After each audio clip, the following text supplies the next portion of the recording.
बहुचर्चित IPL betting प्रकरणात गुजरातमधून अटक करण्यात आलेल्या दोघा संशयित मास्टरमाइंडना न्यायालयाने जामीन मंजूर केले असल्याची माहिती ॲडव्होकेट रियाज बांदार यांनी दिली। शिवाजीनगर पोलिसांनी उघडकीस आणलेल्या या प्रकरणाचे धागेदोरे कर्नाटक, राजस्थान आणि गुजरात पर्यंत पोहोचले होते।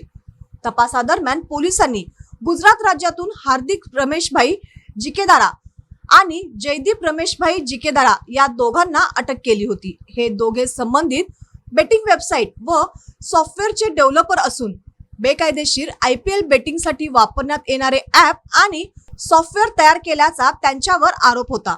कारवाई दरम्यान पोलिसांनी त्यांच्याकडून मोबाईल फोन, लॅपटॉप, टॅब आणि संगणक साहित्य जप्त केले होते। आरोपींची पोलीस कोठडी संपल्यानंतर त्यांच्या वतीने ॲडव्होकेट रियाज रफिक बांदार यांनी न्यायालयात जामीन अर्ज दाखल केला। यावेळी त्यांनी प्रभावी युक्तिवाद सादर केला। दोन्ही बाजूच्या युक्तिवाद ऐकल्यानंतर न्यायालयाने आरोपींना योग्य त्या अटी व शर्तीवर जामीन मंजूर केला। या कामी ॲडव्होकेट रियाज बांदार यांना advocate Yasin Pendari, advocate Sachin Korvi, advocate Zaid Mulla, Arjun Nadab, Sania Bandar, Parvez Mujawar आणि साहिल शेख यांनी सहकार्य केले।